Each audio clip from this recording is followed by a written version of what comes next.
ازيكم يا شباب، عاملين ايه؟ في الفيديو دوت انا هكلمك على مميزات العمل الحر وعيوب العمل الحر. من الاخر كده انا جايبها لك على ميه بيضاء. الحلو هتيجي بقول لك عليه حلو، والوحش هتيجي بقول لك عليه وحش. بس في حاجه لازم تبقى عارفها مليون في الميه، هي ان الموضوع نسبي. يعني انا ممكن حاجه اقول لك عليها حلوه انت تبقى شايفها وحشه، ممكن في حاجه تانية انا ابقى شايفها وحشه انت تقول لي دي حاجه حلوه جدا. فعشان كده بقول لك انا هتكلم عنهم بكل حياديه واسيب لك القرار ليك في الاخر. ان شاء الله دي هتبقى سلسله هاخدك فيها خطوه بخطوه لحد ان شاء الله ما تبدا تقبض انت اول دولار ليك. انا فضل عبد العزيز بقالي 5 سنين شغال كفريلانسر، وفي السلسله دي انا حرفيا هقول لك على كل حاجه انا كان نفسي حد يقولها لي اول ما بدات، سواء بقى الحاجات اللي انا وقعت فيها او الحاجات اللي زقتني قدام وخلتني الفريلانسر اللي واقف قدامك دلوقتي وبيعمل الفيديو ده. عموما عشان ما اضيعش وقتك اكتر من كده، يلا بينا نبدا بالمميزات. اول ميزه هنتكلم فيها هي النهارده هي الفلوس، واللي انا عارف تلت ارباعكم بيتفرج على الفيديو ده اصلا عشانها. بس تعالى اصلا افهمك المبدا بتاع الفريلانسنج والفرق ما بينه وما بين الشغل في الشركه. يعني مثلا لو قلنا ان انت شغال في شركه بتقبض جنيه، فخليك عارف ان الشغل بتاعك ده الشركه بتاخده تروح جاي مديه للعميل ب 10 جنيه،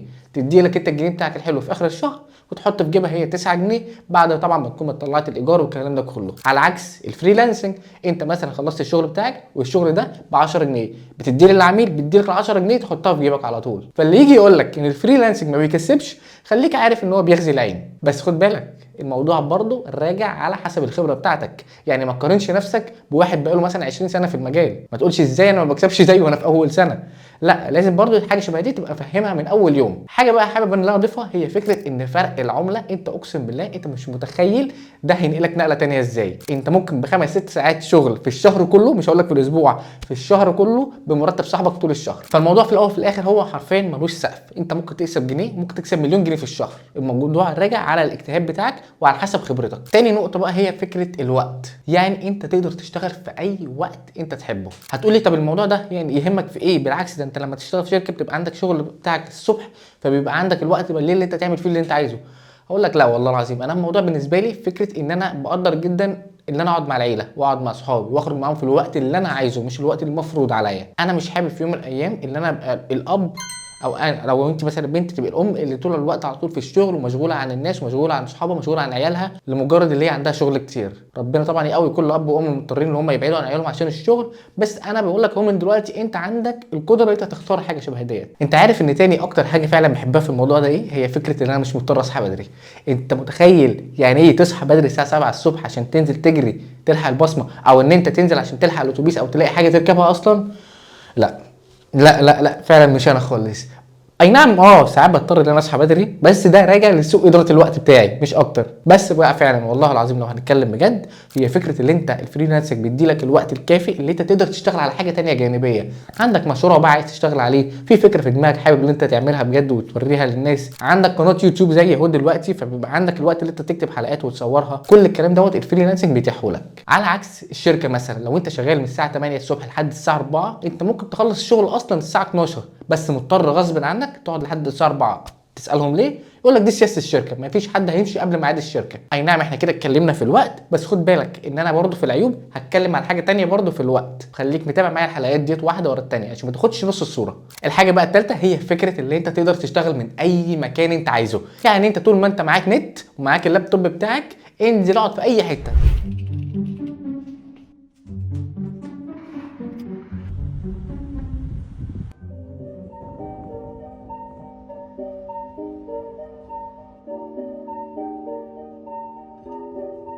بس عايز فعلا نصيحتي بقى هي فكره اللي انت تخلي مكان مخصص للشغل. المكان ده بقى ممكن يكون في البيت، ممكن يكون كورك سبيس، ايا كان. واهتم قوي بان المكان ده يكون كويس، عشان والله العظيم المكان ده هيفتح نفسك بطريقه انت مش متخيلها على الشغل. ده بقى ينقلنا للنقطه رقم 4، هي فكره ان مفيش دراما، مفيش بقى حوارات، مفيش اي حاجه من الكلام دوت في الفريلانسنج. اي نعم انا عارف ان في ناس كتير منكم بيحب الدراما وبيحب الحوارات اللي بتبقى في الشغل، بس والله العظيم انت مش متخيل الراحه النفسيه اللي هتبقى فيها مجرد ما تشتغل لوحدك، من غير بقى عصافير في الشغل، من غير بقى ما حد يسلمك ويقول لك اصلا انا كنت خايف على مصلحه الشركه. مفيش ميتنجز بقى ملهاش اي 60 لازمه تقعدوا تهروا فيها بالساعه والساعتين وفي الاخر تطلعوا من غير اي حاجه. مفيش حاجه بقى اسمها دي سياسه الشركه. يعني انا والله العظيم اعرف ناس تقول لك ممنوع موبايل في الشركه، ليه؟ دي سياسه الشركه. ممنوع تاكل في المكتب، ليه؟ دي سياسه الشركه.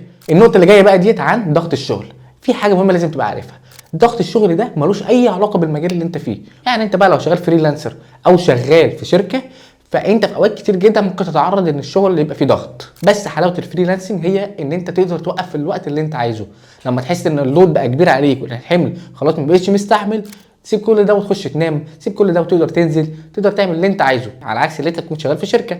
انت ما عندكش رفاهيه اصلا ان انت تسيب الشغل وتمشي، بل بالعكس انت لو عليك شغل وفي حد مثلا ما جاش، انت ممكن تقعد تقضي اوفر تايم حتى لو انت جايب اخرك. فدي حاجه لازم تخلي بالك منها جدا وانت بتحدد هل هتشتغل كفريلانسر ولا هتشتغل في شركه. النقطه اللي جايه دي على فكره قصيره قوي، هي فكره ان انت تختار الشغل بتاعك. يعني انت لو في واحد جاي لك قال لك انا عايزك تعمل لي الشغل ده، والله لو جاي معاك تشتغله هتشتغله، مش جاي معاك انت تشتغله مش هتشتغله. على العكس لو انت شغال في شركه، انت بتحط قدام ايدك التاسك، بيتقال لك ايه اعمله، عاجبك مش عاجبك خلصه، الموضوع مش راجع لك. النقطه اللي جايه بقى ديت فكره ان انت هيبقى عندك اكتر من دخل. هتقول لي مش فاهم يعني ايه عندك اكتر من دخل، هو انا مش شغال شغلانه واحده؟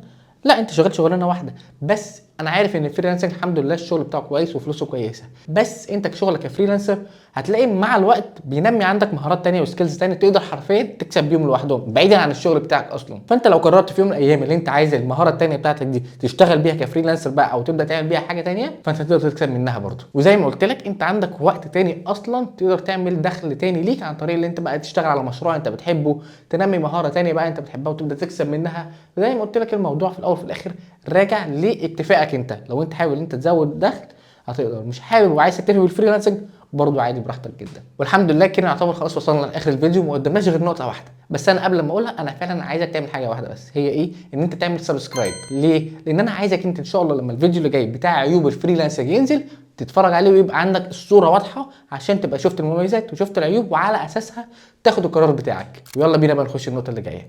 النقطه اللي جايه هنا انا بتكلم على البيرسونال براندنج. يعني من الاخر كده شغلك هيبقى باسمك انت مش باسم الشركه اللي انت شغال فيها. حاجه شبه دي على فكره والله العظيم انت مش متخيل مهمه قد ايه.